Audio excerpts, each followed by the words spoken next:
For our final keynote today, please welcome to the Mission Control stage, Christina Hennington, the Chief Growth and Strategy Officer at Target.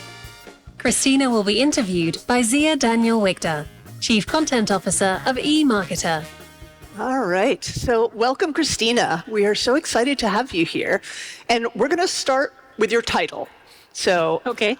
Up until the summer, you were the Chief Growth Officer at Target. You are now the Chief Growth and Strategy Officer. So that's actually a fairly big shift for a company like Target. So what does that mean? Well, first of all, it's great to be here. So appreciate the opportunity. And while it's just one word in the title, it is actually a really different job.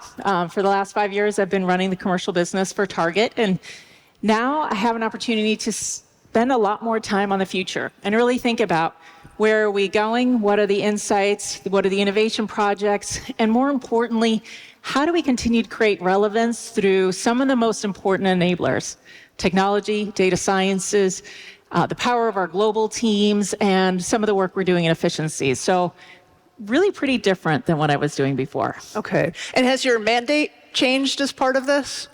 Pardon me? Has your mandate changed as part of this, kind of within the company? Does your team look different? Yeah, no, the teams are quite different. Like I said, before I was really leading strategy and merchant teams, and now it's much more technology, data sciences, our efficiencies and capability teams, all in pursuit of really outlining the strategy for the long term and how we win, not just today, but really position Target for the long term. Okay. And technology is obviously a component of what you do. Arguably, the past couple of years have seen a particularly fast pace of change within that space. Right? There's always change in retail, but since the past 2 years or so, let's say, how do you keep up with all of the technology and embrace it and test it while also not alienating your customers or your team with all of that change and disrupting their customer experience? Yeah, it's a great question because absolutely technology continues to change. And I think it's changing at a significantly more rapid pace than it has for a while. And so whether we are innovating in the space of technology, in business operations, in business models, we don't do that just for the sake of innovation. It's always in service of solving a problem, continuing to learn, which is a big objective, and make sure that we are experimenting in pursuit of making the guest experience significantly better. And so, you can't go to a conference, right, and not talk about Gen AI.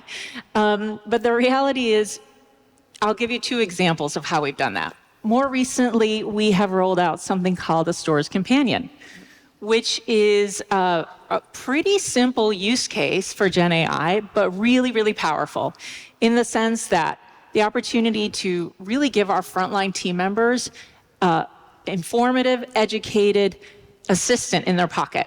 We have taken all the knowledge documents of what a frontline team member does and put it into a proprietary Gen AI chatbot and put it on the device that they wear so that they can ask for things that they might not do every single day.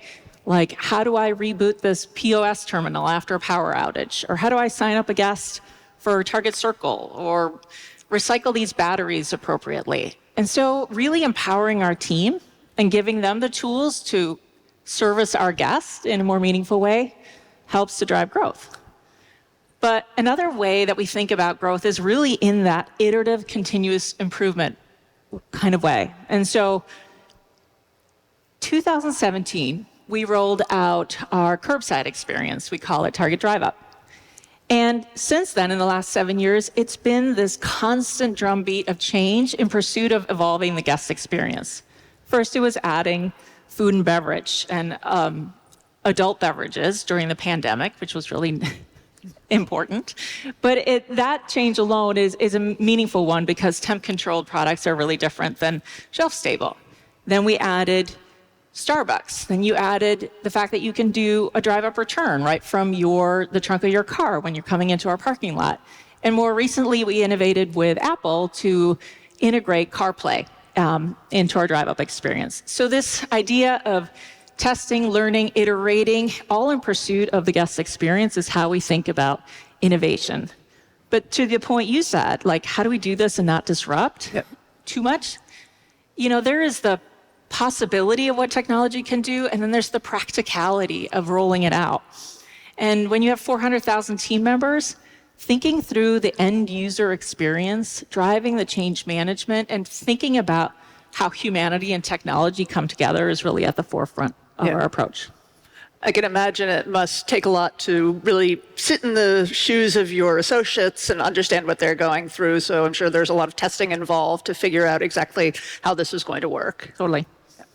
All right, we are going to continue talking about technology, but we're going to pivot and talk about data for a minute. You probably have a whole lot of data coming at you from different sources, and we all try to figure out how to turn data into insights, into action. But I'm going to ask you a couple of questions about this one. First is what do you look at? What does your dashboard look like? Because you could have so many different things there. Yeah, there are gazillions of data points that we could look at, and so how do you make sense of it all? And I want to just hone in on what you said. It's not data for the sake of data. It is data that translates into a set of insights that we take action on. And so at Target, we structure that approach in different ways, depending on what the team's goals and objectives are. So we have a competitive intelligence team that's truly just looking at macro forces and factors, what our competition's doing, what's going on in the economy. We have consumer insights. So how has the behavior shifted of consumers? What are their preferences today? What's on their mind? Then we take that a step lower and go to guest insights, which is what we call our customers. So now consumers to customers, how do they behave? How do they behave by what they click on in the digital experience, our loyalty programs? And then it really goes to a different level of grain depending on where we're at in the operation.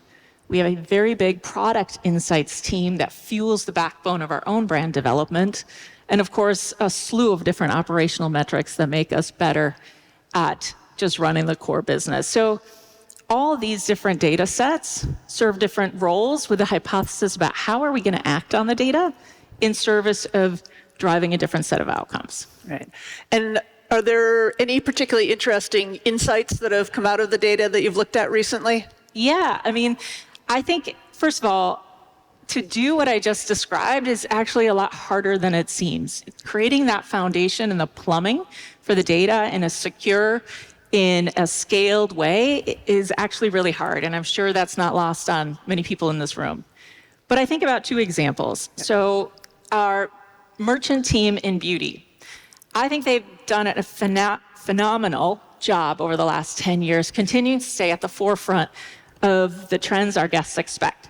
They are out in market. They are on social media every day. They are meeting with key partners. They are shopping the competitive set all the time in pursuit of really drawing out the insights about what's going to work, and then being relentless about testing and learning and continuing to put those new brands, those indie brands, those hot trending categories in front of the guest. And that category has grown by over 50% over the last several years. Okay. But another example would be in the operations. We have over 250 million conversations with guests every year through our call centers. Those call-centered frontline team members are obviously actively working on solving the needs of our guests at that point in time. But through those connections, we see a lot of patterns in what are people calling about, what do they need help with. And so making sure that we use the data not just to inform the decision of the moment, but really work upstream to the root cause and then solve whatever the systemic challenge might be. Okay, great. And I want to spend a little time on this question. This is going to be talking about the short versus the long term at Target. Okay. So I think probably everyone in the room sees this tension at their business where there are a lot of short-term demands. There's a lot of data coming in at you about what you can do immediately. But at the same time, that long-term planning is just as important, arguably, if not even more so. But it's very hard to put time towards those long-term initiatives some of the time, yet you need to. So let's talk about this for a minute. What does that look like at Target? How do you balance those two? Well, I think you start by first acknowledging that it is hard. Yeah. It is hard to do both, but you got to do both. No company that isn't delivering today will have the opportunity to worry about the future.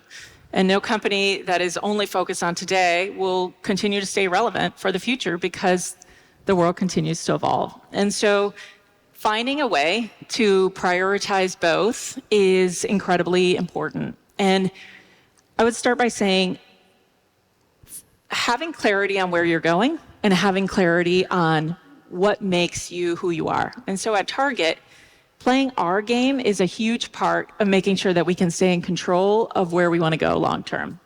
There are a lot of things that we've invested in over a multi-year time horizon that I'm really proud of and truly differentiate Target in multiple ways. One of those is betting on stores. Of course, the market continues to grow across all channels, but believing in the fact that stores play a really powerful role in the retail ecosystem and committing to growing our store base by over 300 new additions over the next 10 years acknowledges that stores that drive unique experience create a space where people can connect and feel something different, but also the incredible role that our stores play in our fulfillment strategy is a bet in the long term. Other things that I would say that we've done are really in thinking about what capabilities do we need to create that create differentiation and uniqueness for our value proposition. And so one of those is our investment in own brands. And so we've built out a portfolio of own brands, which is what we call private label brands, because they're not private label. They're very much their own brand that can stand on their own and compete with any national brand. And building the packaging, the design, the sourcing capabilities, the insights, the product insights that fuel that allows us to continue to really support the fact that people are going to want product. We don't know always what kind of product, but if we have the capabilities, we can continue to support the evolution of their expectations. Okay. The last thing is I would use as an example is obviously betting on the fact that we need to continue to evolve our experience digitally and recognizing that the influence of social commerce, where the consumer's eyeballs are today, is a huge part of the evolution of an omnichannel retailer today. And so we don't know where everything is going to go, but continuing to go where the consumer is the best way that we're going to continue to stay relevant. And so if you look at our digital platforms today, they look significantly different than they did even a year ago. And they're really proving to be a huge part of the growth story. So I would tell you, we don't have a crystal ball. Like no one has a crystal ball, right, on what's going to happen for the future. But thinking about what allows you to be responsive is really about making sure that you're prepared. Scenario planning, having capabilities that allow you to not just look at today, but really look to the future, and start scenario planning where things can go, but always in the pursuit, like we said, of our unique strategy. And the final component of that is, I would say, is team, right? Like there's like an old proverb, or I don't know, I read it somewhere, but that says that if you stand at the bottom of a mountain by yourself and you look up at it, it is actually more daunting than if you stand with others. And it's been proven that it actually feels different. And so the idea that we don't know where everything is going to go, but if you have the right team, you have the right culture that appreciates and acknowledges the change and is comfortable with being agile and adapting to that change, and then the talent to back that up, it seems just so much more possible. Great. And I'm actually going to ask a few more details on some of those things that you mentioned. You mentioned stores, you mentioned digital, you mentioned own brands. What are some of the changes that you've gone through with all of those? Clearly, some are short-term, some are going to be ones that took a long time. Maybe we'll start with stores. Yeah, so stores for us, if you're not as close to the Target story, they are an important part in, first of all, delivering the brand experience. I think our team members at the front line are the best ambassadors for our brand, the way they connect with with the guest. The second is the experience itself.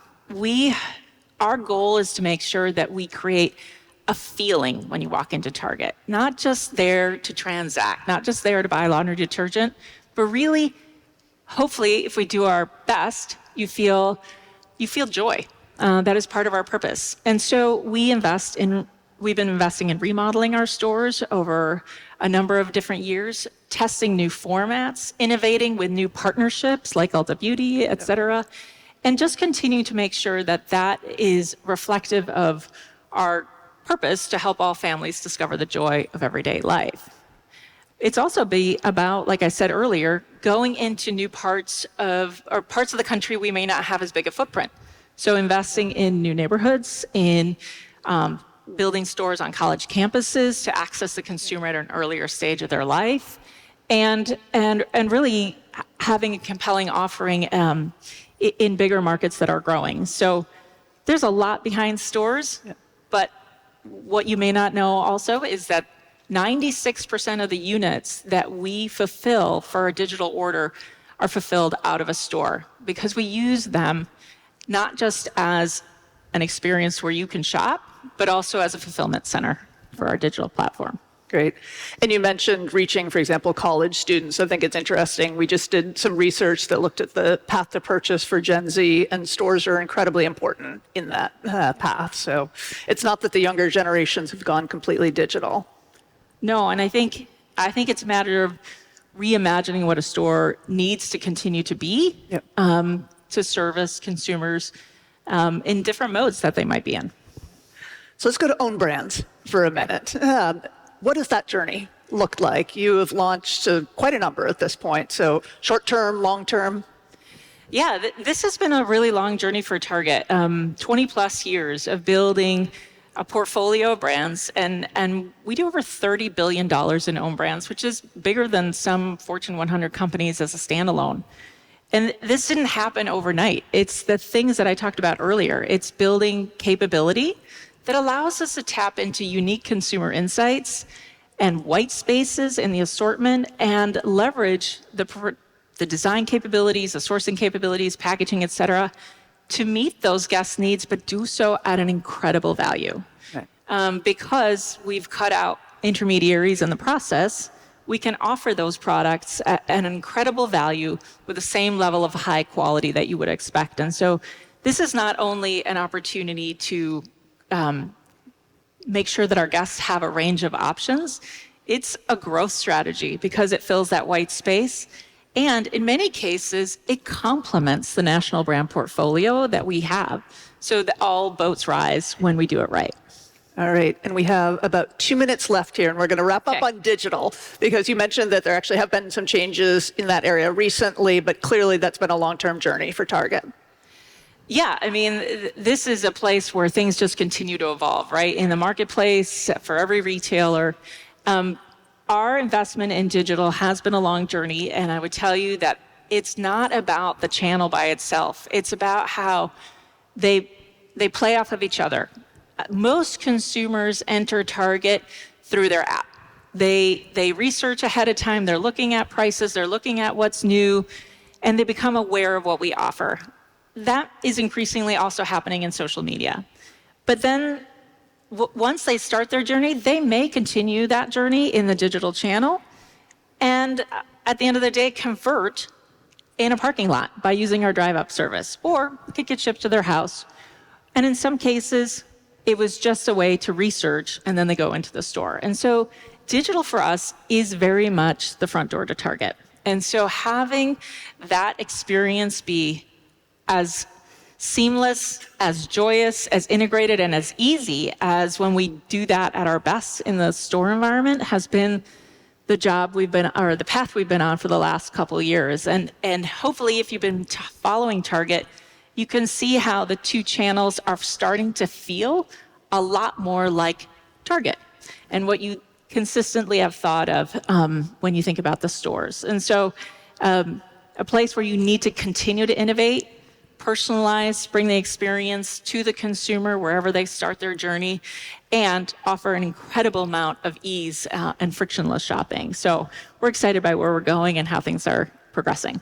Great. So tying into that whole unified commerce theme that we heard about from the Shoptalk team this morning. All right, we are out of time here. Christina, thank you so much for your time here today, and thank you to all of you here for joining us. Thank you.